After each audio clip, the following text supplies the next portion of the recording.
Good afternoon, everybody. I just read a very interesting article, and I'm going to kind of summarize it for you. We've been talking about daily habits and daily rituals and kind of reviewing your day to, kind of make sure that your purpose was on track and that you left good wakes behind you and had a good, purposeful day. Well, it's funny because I read an article in this magazine called Your Daily Rituals, and it talked about how self-actualizing people, in other words, people who actually create their lifestyle and make their goals a reality, are people who, number one, have a strong self-worth and think that they are valuable and they are worth the actual effort of doing something for themselves. And part of that self-worth comes from having a purpose. And whatever your purpose may be, whether it's to be an excellent businessman, whether it's to be an excellent father, whether it's to be an excellent businessman and an excellent father, which a lot of people have, or be great at your job, or a great husband, or whatever your purpose is, and you can have multiple purposes. But they were talking about how it's very important to have that purpose. And here is the way they described to start the purpose. Your first step is to clearly articulate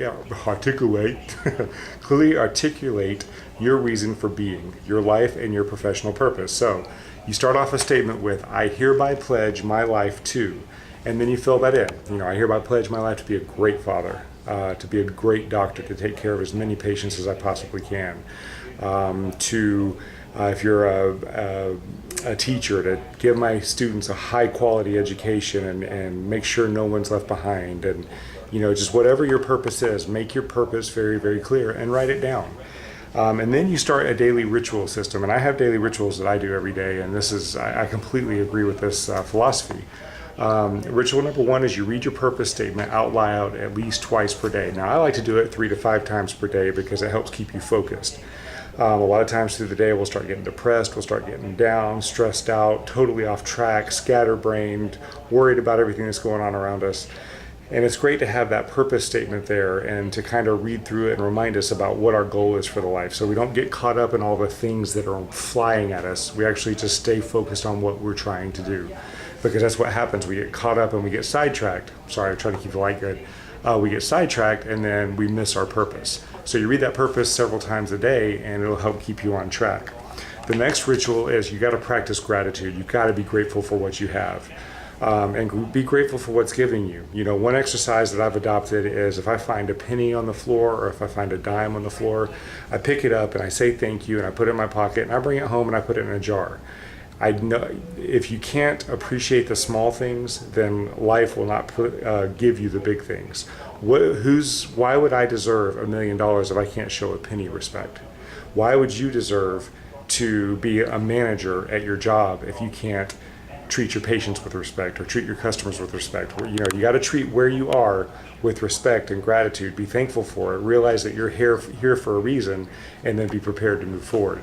A really good exercise for this is to kind of visualize yourself in the middle or as a center point, kind of like a solar system, and then go one little bit out around you and start being thankful for the things in your immediate surrounding, your family, your children, your home, your car, different things that you have in your life. And then go a little bit further out into another circle. Be thankful for your extended family, for your job, for your, for the weather. And then go out a little bit further and be thankful for your grandparents and the streets that are made out there for you. Even though you're paying for it with your taxes, we live in a great country that has a great transportation system and free education at the libraries and air conditioning in your house, and the fact that you have a refrigerator and a bathroom. You don't have to go outside to pee in a stinky old outhouse. You can do it in your house and flush a toilet. And the systems are in place to take that waste and get rid of it for you, and you never have to see it again. If you start thinking about it, there's so many things to be grateful for, so many things that we take for granted each and every day. We live a life, even if we are someone who is technically poor in this country, we live a life of riches compared to a lot of people in the rest of the world. And if you remind yourself of that and you're living your life from a position of gratitude, then you are open to new things to be grateful for, and you'll watch your life grow and unfold. So gratitude is critical. And then finally, you got to keep your motivation close. You got to keep, whatever it is that motivates you. I've got several books that just constantly can bring me out of the biggest funk and just help me get myself back on track. And whatever those books are for you, whether it's the Bible, whether it's the book called The Secret, whether it's Psycho-Cybernetics, whether it's Think and Grow Rich for those of you who are entrepreneurs, whether it's a secret of success, whatever it is that motivates you, keep the book close and just thumb through it and read something out of it every day and keep yourself motivated and happy. Watch these videos. Hopefully these help you out a little bit and keep you on track. And then finally, at the end of the day, you want to take an inventory like we've been talking about. You want to look and see, did you live your life on purpose? Were you a positive being? Were you a positive influence? Did you help people? Or were you kind of grumpy? Were you really off track? Did you let yourself get thrown with everything that was coming at you? And if you notice bad things, notice them, try to correct them, and forget them. If you notice good things, celebrate them. Never nag or rise. In other words, never downplay a positive thing in your life, and never stick yourself with a positive, or a negative. Never sit there and just beat yourself up over something you did wrong. Just notice it, correct it, and move on.